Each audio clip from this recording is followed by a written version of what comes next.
¿Qué tal a todos? Muchísimas gracias por estar de nuevo con nosotros en este nuevo tema que hoy nos ha puesto el Señor en nuestra mente y espíritu. En Mateo 24, versículos 12 al 14, leemos que los discípulos le preguntaron al Mesías: Señor, ¿y cuál será la señal del fin del mundo? Y el Mesías, Yeshua, predice, entre otras muchas cosas, un aumento de odio por la falta de cumplimiento de las Escrituras. Vendrán falsos profetas, guerras, hambre, etc. Pero también les dice: no se preocupen, todas estas cosas tienen que acontecer, pero el fin no llegará aún. Y también les dice que el que se mantenga firme hasta el fin se salvará. Producto de esta falta del hombre de no seguir las Escrituras, hay un fenómeno que está ocurriendo y que va en aumento día a día. Esto es el homosexualismo. La homosexualidad y el género son hoy en día, sin ninguna duda, temas de mucha actualidad, y a muchos de nosotros nos afecta directa o indirectamente.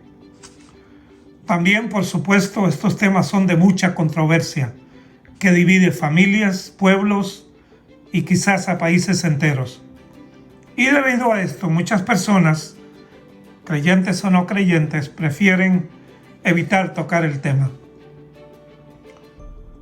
Pero los seguidores creyentes del Mesías y que guardan las Escrituras debemos hacer todo lo que podamos para ayudar a las personas que están luchando con conductas y deseos homosexuales, para que puedan cambiar y encontrar liberación.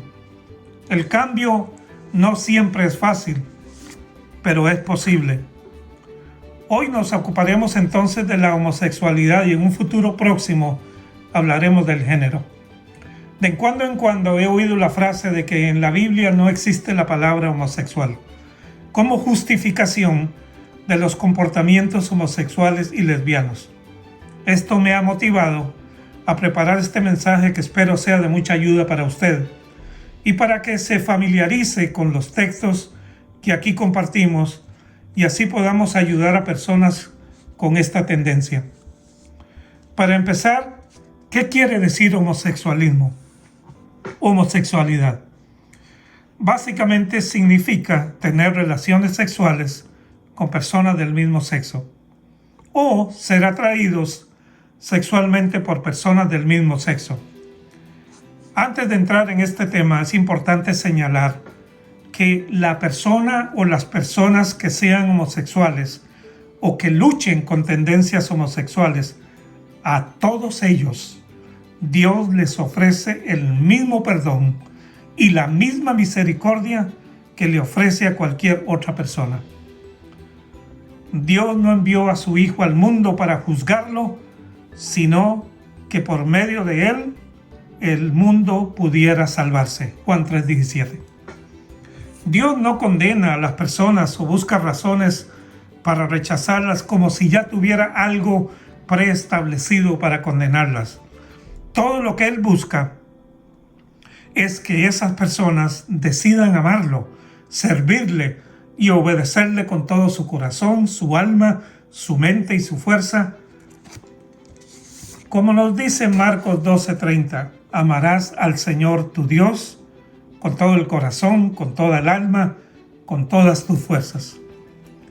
Sin embargo, hay que aclarar que el simple hecho de que la misión principal de Dios no es condenar, esto no quiere decir que Dios es indiferente a la manera de cómo el ser humano, usted y yo, usamos la sexualidad. El hecho de que Dios no busca condenar a nadie no quiere decir que no existan consecuencias importantes cuando una persona se revela a Dios. Dios nos creó a todos los seres humanos, hombre y mujer los creó. Su orden natural fue que cada persona tenga un deseo innato por el sexo opuesto. En Hebreos 13:4 se nos dice: el matrimonio es honroso en todo sentido, y en particular el sexo dentro del matrimonio es puro. Pero Dios en verdad castigará a los fornicarios y a los adúlteros. La unión sexual entre un hombre y una mujer dentro del límite de una relación de matrimonio establecida por Dios es lo correcto y es adecuado de acuerdo a las especificaciones de nuestro Señor. Estas especificaciones se encuentran tanto en el pacto original, Viejo Testamento, como en el pacto renovado o Nuevo Testamento. Por ejemplo, en Génesis 2, 23, 24, dice: entonces dijo Adán: esta vez eres hueso de mis huesos y carne de mi carne. Por eso a esta se le llamará mujer, porque del hombre fue tomada ella. Por eso abandonará el hombre a su padre y a su madre, y se unirá con su mujer, y serán para una sola carne. El hombre se unirá con su mujer. Según un artículo de la Nueva Tribuna de España, los romanos, que son los que nos han dejado la herencia jurídica y la religión, vivían el amor y el sexo como un gran regalo de los dioses y lo practicaban al máximo. El hombre romano era bisexual y la educación que se daba a los hijos iba encaminada a lograr esa bisexualidad. En general, los hombres romanos eran libres para disfrutar de relaciones sexuales con otros hombres y de igual manera las mujeres con otras mujeres. Así que Pablo, que también era romano y que sabía todas estas cosas, sabedor de todo esto, advierte de las consecuencias a todos este tipo de perversiones. Y nos dice en Romanos, la carta que Pablo estaba enviando a los romanos, en Romanos 1, 26, 27, por esto, ¿por qué? Porque se unen hombre con hombre y mujer con mujer, Dios los ha entregado a pasiones degradantes, de tal modo que sus mujeres cambian las relaciones sexuales naturales por las que van contra su naturaleza. Y asimismo, los hombres, dejando las relaciones naturales con el sexo opuesto, se queman con pasión el uno con el otro, hombres cometiendo actos vergonzosos con otros hombres y recibiendo el castigo apropiado a sus perversiones. Efesios 5:25 nos dice: hombres y mujeres, amad a vuestras mujeres, y mujeres, amad a vuestros esposos, como Cristo amó a la congregación y se entregó por ella. Debo enfatizar aquí entonces que el matrimonio fue establecido por Dios, no por una ley o un decreto humano, no por una decisión de un presidente de un país o de una organización mundial como por ejemplo la Corte Interamericana de Derechos Humanos. El website Wikipedia describe este tipo de matrimonios como la institución o instituciones que reconocen legal o socialmente un matrimonio, formado por dos varones, dos mujeres o eventualmente dos personas del mismo género en aquellas culturas que reconocen más de dos géneros. Estas definiciones tomadas de Wikipedia deberían, en lugar de la palabra matrimonio, decir más bien unión igualitaria, unión legal, dada por las instituciones y gobiernos. Debería más bien decir unión homosexual o unión gay. Cuando este tipo de actos se llevan a cabo, no se puede llamar matrimonio, por mucho de que se quiera imponer esta palabra. ¿Por qué?, se preguntará usted. Bueno, como ya dijimos, el matrimonio fue establecido por Dios. Pero ¿y bajo qué normas fue establecido? Bajo la norma fundamental de que se realice este matrimonio entre un hombre y una mujer. Y esto no se puede cambiar, porque a mí me da la gana cambiarlo. El ser humano no lo puede cambiar o copiar, porque el matrimonio es pertenencia exclusiva de Dios. Los gobiernos, las instituciones legales, no son Dios y por lo tanto no pueden establecer un nuevo matrimonio por puros antojos personales o para justificar una unión que va contra lo ya establecido por Dios. Tampoco las personas pueden cambiar las normas establecidas por Dios, con pensamientos modernos diciendo que hay que respetar y que toda persona tiene el derecho de amar a quien quiera. Bueno, quiero decir aquí que ese derecho, que para ser honestos, voy a decir que tal vez tengan razón. El ser humano tiene el derecho de amar a quien quiera, ya sea hombre o mujer. Pero también tengo que decir que ese derecho no incluye, escúcheme bien, o justifica que sea correcto o normal tener relaciones sexuales con personas del mismo sexo como pretenden hacérnoslos creer. El problema no es amar a cualquier ser humano.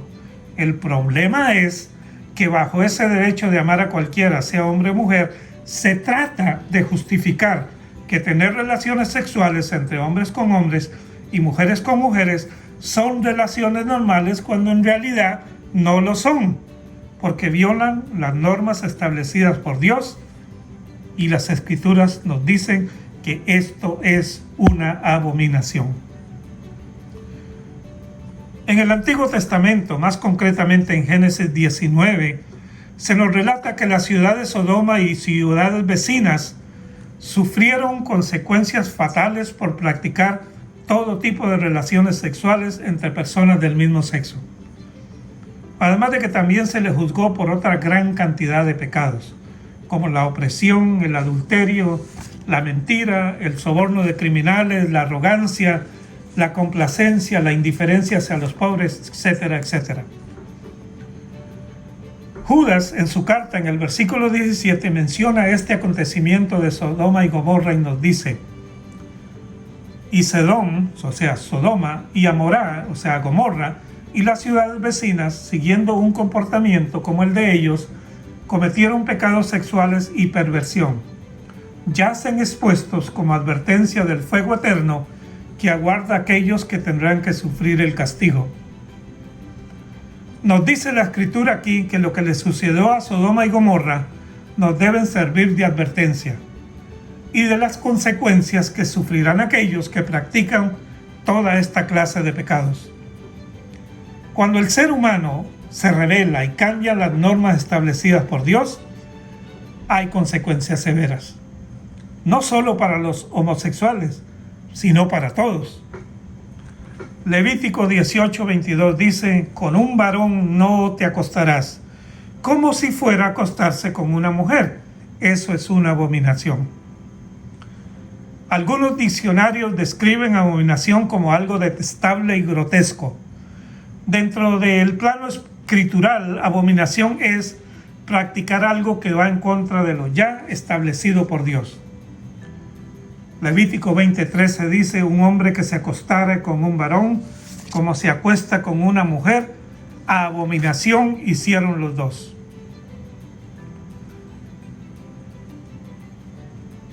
Romanos 1:28 al 32 nos dice: en otras palabras, puesto que no han considerado a Dios, Pablo, hablándole a los romanos, no han considerado a Dios dignos de conocer, Dios los ha entregado a formas de pensar despreciables, para que hagan las cosas impropias.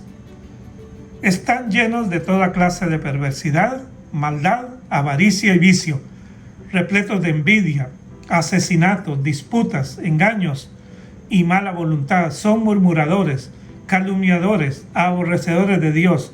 Son insolentes, arrogantes y jactanciosos. Traman hechos malvados. Son desobedientes a sus padres. Son torpes, desleales, despiadados e implacables. Conocen muy bien el decreto justo de Dios, que los que hacen tales cosas merecen la muerte. Pese a ello, no solo continúan haciéndolas, sino que aplauden a otros que hacen lo mismo. Y si usted lee este pasaje de Romanos 1:28 al 32, es un reflejo de lo que es el mundo hoy en día. En estos pasajes y en lo que estudiamos anteriormente, como en Romanos 1:26-27, se nos revelan muchas cosas acerca de la naturaleza y el carácter de las relaciones sexuales entre personas del mismo sexo.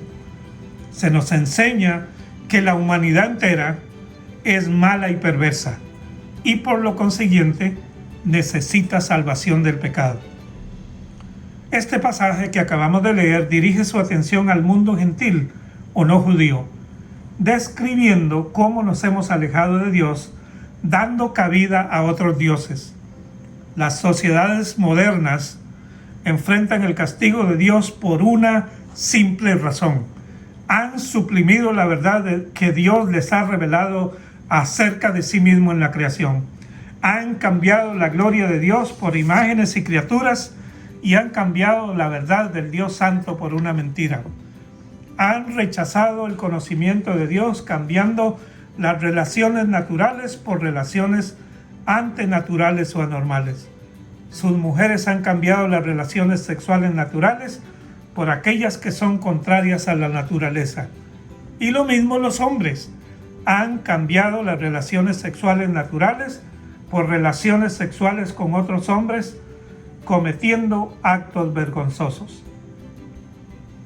En estos pasajes hay verdades muy serias y muy importantes. Una de ellas es que las relaciones entre personas del mismo sexo no es lo que Dios tenía originalmente previsto. Esto no quiere decir que el deseo homosexual es la única cosa que Dios no tenía originalmente previsto y que el hombre ha tratado de cambiar. Todos nuestros deseos han sido distorsionados por el pecado. Cuando un hombre desea tener una unión sexual con otro hombre o una mujer con otra mujer, es un afecto no natural que va en contra del orden natural de la creación de Dios. Además, escúcheme bien, podemos decir que estos deseos distorsionados son una señal inequívoca de que nos hemos alejado de Dios. La sola presencia de todos estos pensamientos y actos pecaminosos en el mundo de hoy nos enseñan que el mundo ha tomado la decisión deliberada de alejarse de Dios. En 1 Timoteo 1, del 8 al 10, leemos que la ley ha sido escrita no solo para los que practican la justicia, sino para los que no siguen la ley y que están en desobediencia, para los que se han alejado de Dios y pecan, por los profanadores, por los asesinos, por los que practican inmoralidad sexual, por aquellos que tienen relaciones sexuales con personas del mismo sexo, por los adúlteros, por los fornicarios, por los mentirosos, etcétera, etcétera. Ya para concluir, no podemos decir que las relaciones homosexuales son correctas, pero sí podemos decir que el amor, la misericordia y la compasión son las respuestas más adecuadas para este grupo de personas.